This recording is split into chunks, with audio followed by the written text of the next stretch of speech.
माझे नाव बाबासाहेब खंडू खिलारी आहे. मी राहुरी तालुक्यातील कुर्रावाडी या गावचा आहे. माझ्या वडिलांनी ही शेती करतात.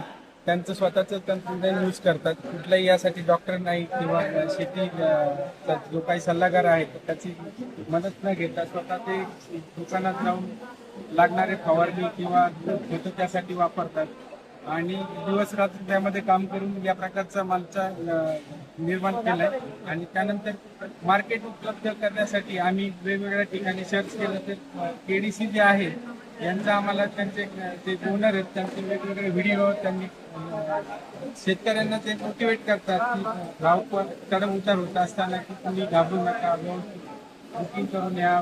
इथं आल्यानंतर ते स्वतः ट्रेडिंग करून देतात आणि चांगल्या उच्च प्रतीने मालाची विक्री करून देतात. त्याबद्दल त्यांचे धन्यवाद. तर ज्यावेळेस तुम्ही आज माल घेऊन आल्यानंतर अगदी चांगल्या क्वालिटीचा माल गेले 10-15 दिवसापूर्वी तुम्हाला 70-80 रुपये किलोनी जागेवरती ज्यावेळेस माल मागितला जात होता आणि त्यावेळेस तुम्ही व्हिडिओच्या माध्यमातून तुम्हाला लक्षात आलं की पुढे जाऊन बाजार वाढणार आहे आणि पुढे जाऊन बाजार वाढत असताना आज मार्केटमध्ये ज्यावेळेस माल तुमचा विकतो त्यावेळेस तुम्हाला समाधान व्यक्त होत आहे. हो, नक्कीच. घरी पण व्यापारी आले होते. त्यांनी ह्या मालाचं आमच्याकडे मागणी केली होती 80 रुपये किलोनी. त्यानंतर भावामध्ये उतरून झाले.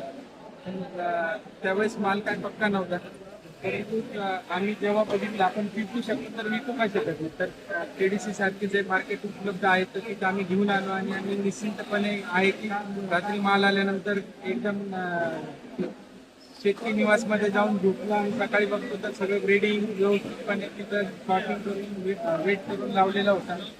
आणि मला चिंता नव्हती की मी सर्वात शेवट आलो आणि लास्टला आहे त्यामुळे भाव कमी लागेल का. पण सगळ्यात जास्त जर चांगला भाव बघितला किंवा माल चांगला आहे म्हणून त्यांना चांगला भाव मिळालेला आहे. त्यामुळे मी शेतकरी बांधवांना सांगितलं होतं की आता मार्केटमध्ये पीजी आपल्याला जाणवणार आहे.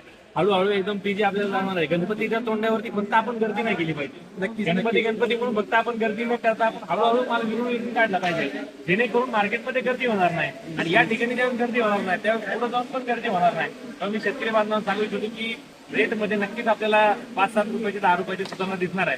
रोज व्हिडिओच्या माध्यमातून बघत असताना आपल्याला जाणवेल की कालची व्हिडिओ आणि आजची व्हिडिओ ज्यावेळेस आपण बघू त्यावेळेस नक्की आपल्याला फरक हा मालामध्ये आपल्याला जाणवणार आहे. आपण आता माल काय जो गेलेला आहे तो भाव बघूया. 4 नंबर जे आहे हे 69 रुपये किलो गेलेले आहे 4 नंबर.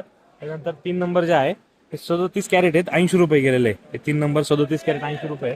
त्यानंतर 2 नंबर जे आहेत 23 कॅरेट आहेत 89 रुपये 89 रुपये. आणि 1 नंबर जे आहे 1 नंबर 13 कॅरेट आहेत 107 रुपये. केवळ 1 नंबरचा रेट न बघता आपल्याला ऍव्हरेज रेट महत्वाचं आहे. कारण नुसते 120 रुपये विकून आपल्या हातात पैसे किती पडतात हे सगळ्यात मला वाटतं महत्वाचं आहे. 120